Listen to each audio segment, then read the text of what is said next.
Das hier, das ist eine aktuelle PC Games, die Ausgabe 2 2026. Das da unten, das ist eine Vorschau auf den Pixelheld-Kanal. Warum die da ist, das sage ich euch gleich. Und das hier, das ist meine 29. PC Games, die ich jemals gekauft habe, die Ausgabe 2 1996. 30 Jahre dazwischen, da schauen wir doch jetzt mal gemeinsam rein.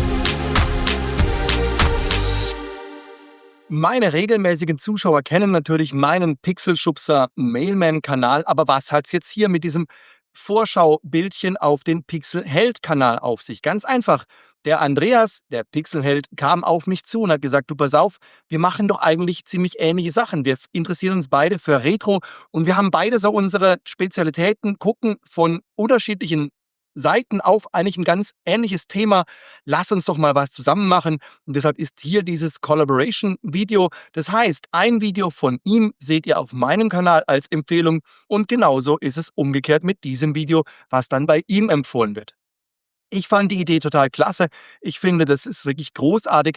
Dann guckt einfach mal bei ihm vorbei. Er freut sich mit Sicherheit sehr. Er freut sich auch mit Sicherheit über ein Abo. Und wer beide Kanäle schon kennt, ja, umso besser. Dann viel Spaß. Dann schauen wir nämlich jetzt mal hier gemeinsam in dieses Heft rein. Die 2 1996 steht nämlich ganz passend unter dem großen Covermotiv von Ridge Racer. Und was wäre konsoliger, arcadiger als Ridge Racer hier? Ridge Racer jetzt auch für den PC, sowas auf dem Cover groß angekündigt. Mal schauen, ob das so ist.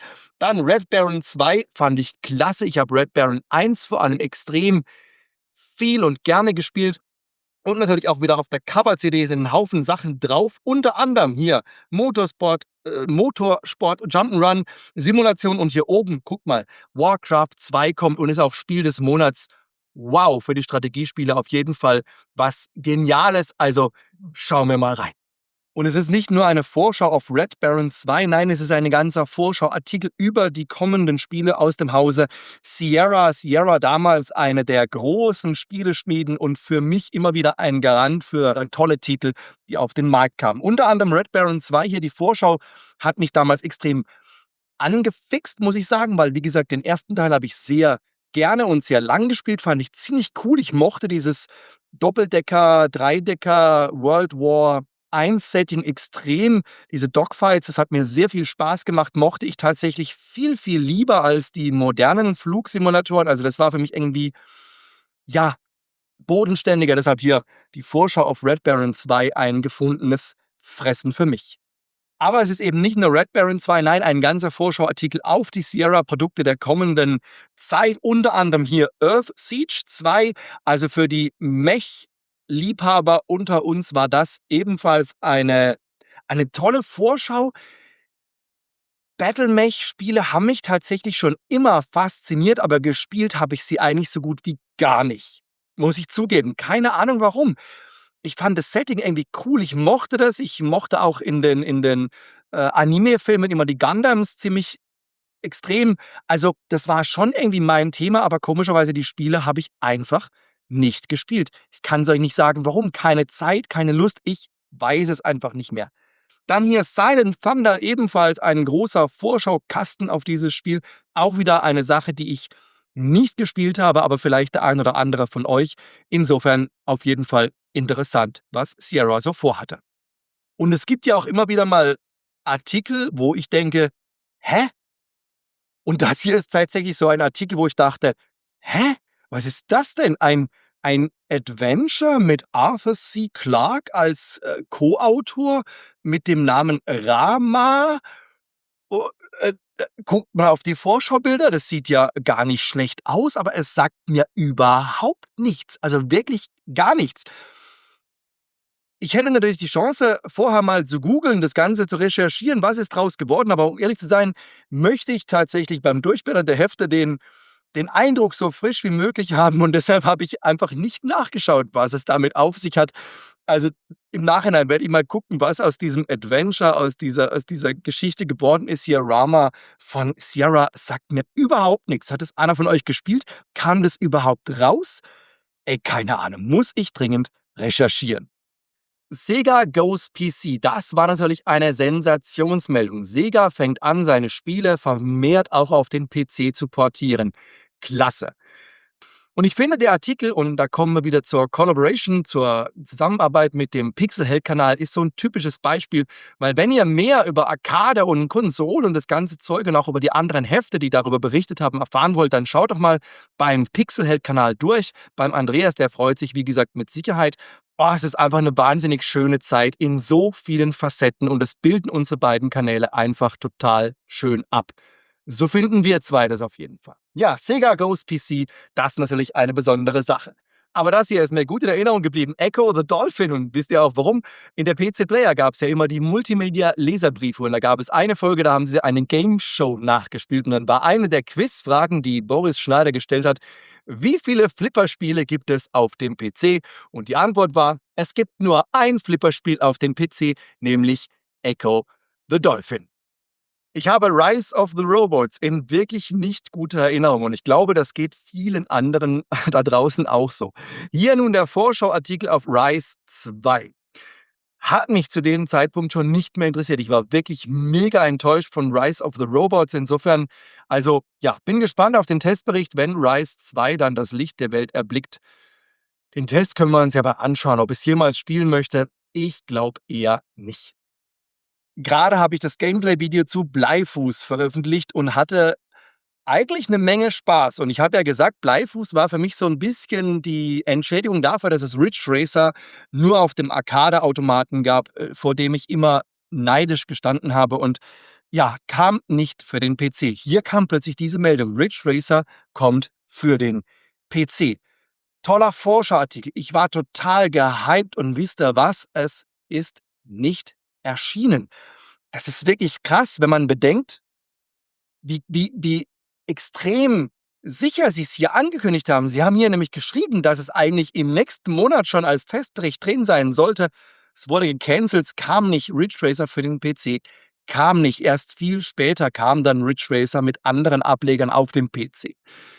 Ja, schade, schade. Ich muss sagen, den nächsten Ridge Racer Teil, den ich dann gespielt habe, war tatsächlich auf der PlayStation Ridge Racer Type 4, was ein richtig gutes Spiel war, aber der Original Ridge Racer Arcade Automat war einfach genial. Den fand ich einfach beeindruckend, immer wieder davor zu stehen und den anzuschauen. Naja, schade, schade. Kam leider nicht für den PC. Wenn man an große Weltraumspiele denkt, kommt man ja ganz oft zu Wing Commander. Vor allem Teil 3 und natürlich auch Teil 4 waren ja einfach großartig. Aber Chris Roberts hatte einen kleinen Bruder, Aaron Roberts, und der hat auch ein ziemlich geniales Spiel abgeliefert, was ich richtig gut fand, nämlich hier: The Darkening, Privateer 2. Wow, guckt mal hier, ne? Mit Jürgen Prochnow und einer tollen Besetzung, echt gedrehten Szenen, Schauspielern, Simulation, Weltraum, also ein Riesending. Ich erinnere mich, damit hatte ich extrem viel Spaß. Und wisst ihr was? Der Spaß ist noch nicht zu Ende, weil das nehme ich mir auf jeden Fall noch einmal vor im Original. Und zwar habe ich hier, guckt mal da ist sie noch, die Packung. Da ist sogar die Folie ist noch dran, ist nur oben vorsichtig aufgeschnitten, konnte ich ergattern, weil meine hat leider die Zeit nicht überdauert, aber das hier ein richtiger Schatz, da freue ich mich drauf mit euch, das noch einmal anzuspielen, da reinzugucken. Oh, genial. Also das ist wirklich ein toller Artikel auf ein noch tolleres Spiel. Ich habe ja schon öfter erwähnt, dass ich mit Strategien nun wirklich nicht so wahnsinnig viel am Hut habe, weil ich weder sonderlich gut drin bin. Ähm, ja, ich glaube, das war der Hauptgrund. Ich war einfach nie sonderlich gut drin. Aber es gab so ein paar Ableger dieses Genres, die mich sehr fasziniert haben. Das war Command & Conquer und das war eindeutig Warcraft 2. Das hat mich damals extrem fasziniert, fand ich total cool. Auch dieses Intro damals, dieses Render-Intro, was man heute echt nur noch schwer anschauen kann. Damals war das einfach State of the Art, aber alles andere eben auch. Also da sieht man hier auch die Screenshots aus dem Intro, aus den auch den Zwischensequenzen, ne? Hier Vollbild VGA-Sequenzen steht da. Wow, das fanden wir damals einfach oberkrass. Ja, war einfach so, ne?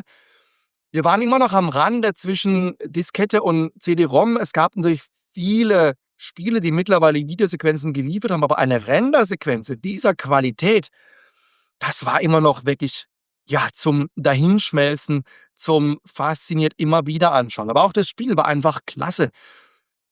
Orks vs. Humans, also einfach ein geniales Strategiespiel, was eben auch sogar den doch eher strategieunbedarften Mailman, nämlich mich, dann abholen konnte. Und man sieht es hier auch, ne? 90% Spielspaß. Petra Mauerröder war begeistert, hat dem viel Positives abgewinnen können. Sie ist ja nicht immer mit der Spielspaßwertung einig. Also manchmal hat sie ja durchaus kritische Töne, auch wenn ein Spiel eine gute Wertung hat. Aber in dem Fall hat sie wirklich auch geschrieben, tolles Spiel, absolut verdient, Spiel des Monats in der PC Games. Normalerweise würde ich solch einen Testbericht in meinem Video nicht mit der Kneifzange anfassen. Und auch damals habe ich dieses Spiel nicht angeschaut. Nicht mal mit dem allerwertesten. Hier, Mission Super IQ. Guck mal hier auf den Spielspaß. 12%, ja, das ist mal eine Wertung. Warum sage ich es trotzdem? Warum zeige ich es euch trotzdem? Weil hinten kommt noch ein Interview mit Wiegald Boning, der sich bei diesem Spiel eingebracht hat. Also es gab mal eine Zeit, da dachte, glaube ich, jeder, er müsse irgendwas mit Computer machen. Hauptsache irgendwas auf den Markt schmeißen, wird sich schon verkaufen.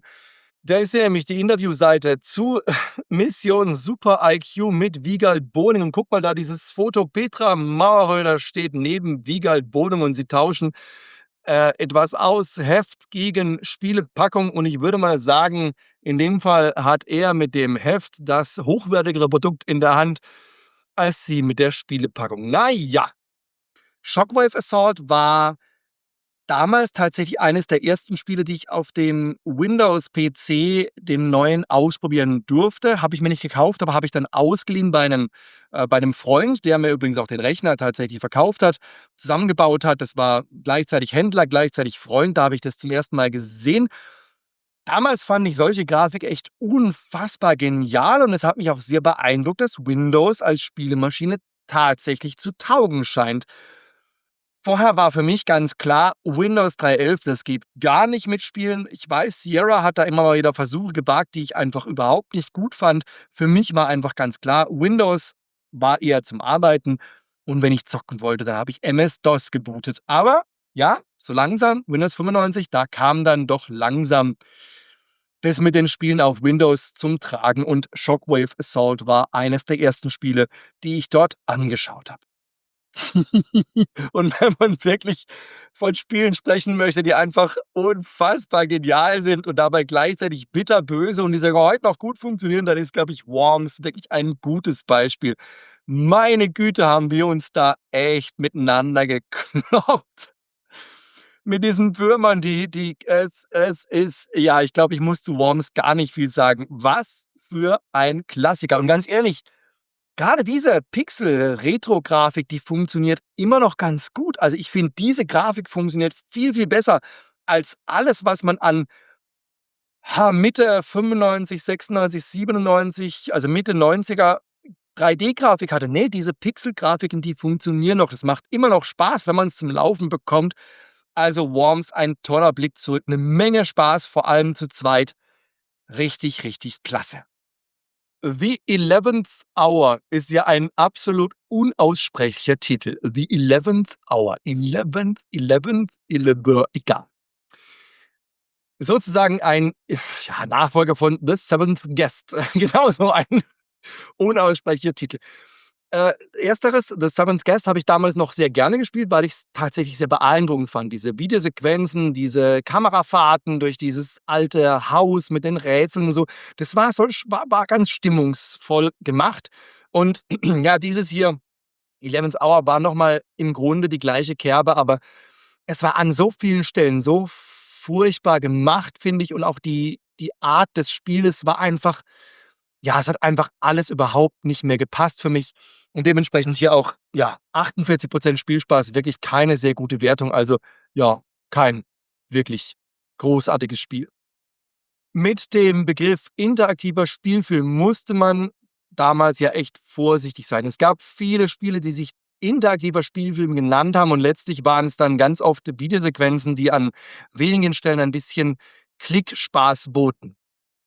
Gabriel Knight 2, The Beast Within, das war definitiv eines der Spiele, die sich interaktiver Spielfilm nennen durften. Das war großartig. Es war aber nicht nur total stimmungsvoll und gut gemacht, es war auch noch ein ziemlich gutes Adventure Und die Spielspaßwertung von 88% sagt ja eigentlich auch wirklich alles. Das war wirklich klasse. Ich kann es einfach nur sagen, das war wirklich klasse, sehr beeindruckend, tolle Videosequenzen, die dann auch einfach ja, es war einfach stimmig. Es hat einfach ineinander gegriffen. Es waren nicht nur Videos, die irgendwie zusammengeschüttelt waren. Nein, Gabriel Knight 2, The Beast Within, ein klasse Spiel, wo einfach vieles gestimmt hat. Das hat mich einfach extrem mitgenommen. Hat eine tolle Stimmung gehabt und ist auch heute noch mal ein Blick wert. Bethesda war damals schon aktiv. Auch die sind schon lange am Markt tätig. Guckt mal hier, von Bethesda kam Terminator Future Shock. Tja, habe ich nicht gespielt? Kaum gespielt. Kaum gespielt. Ich erinnere mich dran. Es sah ziemlich cool aus, war ein ziemlich cooler Shooter. Hatte ich selber nicht. Also entweder, ich weiß es nicht mehr, entweder Kumpel oder Demo. Eins von beiden war es ja meistens. Ja, wir waren einfach wahnsinnig gut vernetzt. Ne? Wenn jemand anderes was hatte, dann hat man bei ihm eben einfach sich eingeladen, war zu Gast und hat sich dann das mal vorspielen lassen oder durfte manchmal auch selber spielen, ja. Terminator Future Shock auf jeden Fall ein ziemlich cooler Shooter der damaligen Zeit, und das Terminator-Thema war natürlich sowieso irgendwie interessant. Vor allem zu dem Zeitpunkt durften ja noch nicht alle von uns die Filme schauen. Ne? Ja, also insofern war das schon so ein bisschen aufregend, auch sowas. Action ja sowieso, Shooter ja sowieso, und das gehörte auf jeden Fall dazu. Wir schauen auch wieder in die Leserbrief-Section unseres geliebten Rainer Rossi. Rossiert, ihr kennt es bei mir. Wer es nicht möchte, darf gerne weiterklicken, anderes Kapitel aus diesem Video auswählen, aber ich muss das unbedingt, und ich habe mir wieder einen rausgepickt, der ist wirklich kurios. Ein Zeitzeugnis sondersgleichen, das müsst ihr euch geben. Das ist echt kurios. Mit dem Titel PC Games hilft. Hallo PC Games, ich wende mich vertrauensvoll an euch, in der Hoffnung, dass ihr auch mir helfen könnt. Zwar habe ich keine großen Computerkenntnisse, wollte aber dennoch meinen Pentium 100 mit 2x8 MB aufrüsten. Ich kaufte bei der Firma in Heidelberg 2 8 MB PS2-Module. Leider kam ich erst nach ca. einer Woche dazu, sie einzubauen. Ich stellte mit Entsetzen fest, dass nunmehr mein Computer nicht mehr startete. Ich ging wieder in den Laden, um die offensichtlich defekten Module umzutauschen, was der Verkäufer nach kurzem Gespräch auch tat. Wieder startete mein Computer nicht. Nach einigen Telefonaten mit der Firma stellte sich heraus, dass die Sims nicht defekt sind, sondern mein Computer sogenannte Double-Sided Sims benötigt, ich aber nur Single-Sided gekauft hatte. Als ich sie wieder in den Laden brachte, um sie umzutauschen, wurde mir gesagt, dass dies nicht mehr ginge, weil ich nur ein Rückgaberecht in einem Zeitraum von 14 Tagen hätte. Der Verkäufer, derselbe, empfahl mir, die Sims privat zu verkaufen. Bis jetzt habe ich über 900 D-Mark für Speicher ausgegeben, den ich nicht verwenden kann oder für einen Teil des Preises verkaufen muss. Ich hoffe, dass Sie etwas Positives erreichen können. Vielen Dank im Voraus für Ihre Bemühungen. Und Rainer hat geantwortet, und offensichtlich hat er sich auch ins Zeug gelegt. Das ist unfassbar. Ich überlege gerade, Rainer Rossiat ruft bei einer Firma an. Das ist sensationell. Leider muss ich Ihnen mitteilen, dass man der Firma eigentlich nichts vorwerfen kann, aber sanft anfragen sollte dennoch möglich sein. Ich telefonierte mit der Geschäftsleitung der Firma und dort versprach man mir, die Sache zu überprüfen. Das Telefonat am nächsten Tag brachte folgendes Ergebnis. Leider teilten sie dem Verkäufer nicht mit, für welchen Computer sie die Sims benötigten, oder äußerten spezielle Wünsche. Da zum fraglichen Zeitpunkt sich sehr viel Kundschaft im Laden aufhielt, fragte auch der Verkäufer nicht nach. Was bei dem Umtausch schiefging, konnte nicht mehr nachvollzogen werden. Als der Verkäufer nach mehr als 2 Wochen eine Rücknahme verweigerte, handelte er nach seinen Vorschriften. Jedoch ist die Geschäftsleitung bereit, aus Kulanzgründen die Sims umzutauschen. Ein entsprechender Brief an sie müsste schon unterwegs sein. Ich sag doch, dass man mit den meisten Leuten reden kann. Aber eines kann ich mir nicht verkneifen. Wenn Sie einen Blick in Ihr Handbuch geworfen hätten, hätte die ganze Sache wahrscheinlich nicht stattgefunden. Ja, schaut euch das an. PC Games hilft in einem Sonderkasten. Rainer Rossier telefoniert mit einem Computerhändler für einen Mann, der statt Single-Sided, Double-Sided gekauft hat. Sims mit. Das ist so oldschool. Allein diese Begriffe, Single-Sided, Double-Sided, ich krieg schon wieder, mir wird schon wieder ganz warm ums Herz. Also, sensationell geschrieben, sensationelle Sache. Lieber Rainer, wenn du das hier siehst, vielen Dank für deine Leserbriefseiten. Ich liebe sie bis heute ungebrochen, und ich glaube, es geht ganz vielen meiner Zuschauer genauso. Wir schauen auch wieder auf die Spielecharts von Karstadt und Joysoft. Wie sieht's denn aus? Wie immer blende ich euch die Diskettencharts nur ein. Die CD schauen wir uns direkt an. CD-ROM, Star Wars exklusiv auf Platz 1. Das ist immer noch Dark Forces. Das wissen wir mittlerweile, bald ja indiziert. Dann haben wir Command & Conquer. Wow. Dann, was neu? Letzten Monat neu dabei, genau. The Need for Speed ist ganz oben mit dabei. NHL Hockey 96, FIFA Soccer 96, Megapack 3, interessant. Cäsar 2, 3D Ultra Pinball, Run Soccer und Battle Isle 3. Wow, guck mal da oben, LucasArts, Virgin Electronic Arts, Electronic Arts, Electronic Arts. Ja, die waren damals schon groß. Bei Joysoft sieht's anders aus, teilweise. Da haben wir Rebel Assault 2 auf Platz 1, tatsächlich, wow. Dann Command & Conquer, FIFA Soccer 96, NHL Hockey 96, Ascendancy, das muss ich immer noch endlich mal spielen. Star Trek Next Generation, The Need for Speed, Fall Guys, NBA Live 95 und Warcraft 2 neu dabei. Also richtig klasse. Ich liebe diese Charts. Es ist immer wieder ein Blick in die Vergangenheit und ich kenne sie alle noch, zumindest vom Namen her. Und da ging es dann so richtig los. Mitte der 90er, ihr wisst noch, 3D-Grafikkarten kamen, faszinierende 3D-Welten in hoher Auflösung. Und nicht nur das. Also für mich tatsächlich war meine 3D-FX-Karte wirklich in mehreren Stufen ein Blick in eine neue Welt. Zum ersten Mal liefen manche Spiele auf Vollbild flüssig. Das ging vorher nicht. Dann kamen natürlich auch noch grafische Features. Ne? Hier wird es erklärt. Wir hatten plötzlich perspektivkorrigierte Texturen. Wir hatten Anti-Aliasing an den Kanten und Ecken. Das war natürlich sehr beeindruckend und es war vor allem extrem schnell. Dann hatten wir natürlich bilineare Filter. Damit ging es los mit den bilinearen Filtern, später dann die trilinearen Filter. Und da sieht man, Texturen waren plötzlich keine Pixelhaufen mehr. Sie waren plötzlich ein breiiger Matsch. Ja, im Grunde ist es so. Es ist halt wahnsinnig weich gezeichnet. Aber in Verbindung mit der höheren Auflösung und dem Vollbild war das dann doch wieder sehr beeindruckend. Es sah einfach total klasse aus. Ich erinnere mich so gern an meine erste 3D-FX-Karte zurück. Das war ein Meilenstein, ein Quantensprung, ein Universum der neuen Spielegrafik. Und ich habe sie auch noch, Gott sei Dank. Sie hat die Zeiten überdauert. Ich habe vieles entsorgt. Viele Hardware hat ja Umzüge und Aufräumaktionen nicht überdauert oder wurden einfach weiter verkauft oder auch mal weiter verschenkt. Aber hier meine Diamond Monster 3D, die ist noch da. Das war wirklich ein geniales Stück Technik. Man sieht hier, ne, die war noch total dünn. Also keine aktiven Lüfter drauf, hier der 3D-FX-Chip. Und dann hat die ja hinten diese beiden Eingänge. Man hat die ja mit einer richtigen Desktop-Grafikkarte in Verbindung gebracht und hat dann so ein Durchschleifkabel hinten angeschlossen. Also das war schon sensationell neu, aufregend und die Grafik war einfach nur noch beeindruckend. Ich weiß noch, Tomb Raider 1 plötzlich nicht mehr auf Postkartengröße, sondern auf Vollbild mit bilinear gefilterten Texturen. Das war eine Offenbarung. Das kann man sich einfach nicht mehr vorstellen. Ein Compact Presario als idealer Familien-PC. Genau, da war ich ja früher auch total der Meinung, dass man in einer Familie einen potenten PC haben sollte, um Vokabeln zu lernen und für die Schule zu arbeiten. Und natürlich war das Zocken nicht im Vordergrund bei solchen Systemen. Nein, natürlich nicht. Nein, auf keinen Fall. Was haben wir denn hier? Ein Pentium 90 MHz, ein S3 Trio 64 Onboard-Grafik, 1 MB DRAM, Soundchip, internes Faxmodem, Mitsumi CD-ROM-Laufwerk, Maxtor, Festplatte, 8 MB RAM, serienmäßig, ein Desktop-Gehäuse, ein 15 Zoll Monitor, sonstiges Betriebssystem, Spiele sind schon dabei, Anwendung, Unterhaltung. Also, ja, tolles System, gar nicht schlecht. 3.899 D-Mark. Das ist ja mal eine Hausnummer. Oh, meine Güte. Wir schauen in die Coming-Up-Section. Womit geht's beim nächsten Mal weiter? Mit Descent 2. Wow, Descent 1. Krasses Spiel. Hat sich auch im Replay tatsächlich immer noch sehr gut angefühlt.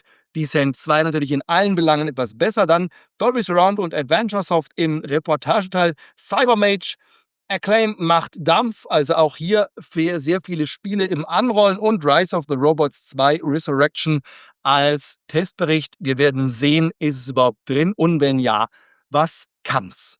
Da ist sie schon, die Ausgabe 396 und wieder mal ein geniales Covermotiv, dieses Mal mit Captain Sisko und Star Trek Deep Space Nine. Hier auch das Spiel zur Serie Star Trek Deep Space Nine. Dann bei den Machern von Simon the Sorcerer 3. Ach du Schande. Das war ja mal richtig furchtbar. Dann Warcraft 2, Tipps und Tricks und auf der CD-ROM wieder eine Menge los. Also wir sind gerade in der PC-Spiele absolut Genialzeit Mitte der 90er. Es hört nicht auf mit unfassbar genialen Titeln. Und es würde mich freuen, wenn ihr auch beim nächsten Mal wieder dabei seid, wenn wir in dieses alte Heft reinschauen oder ein altes Spiel in die Hand nehmen und gemeinsam reinschauen. Bis dahin, habt Spaß, zockt ein bisschen und dann sehen wir uns vielleicht auf diesem Kanal oder beim Pixelheld wieder.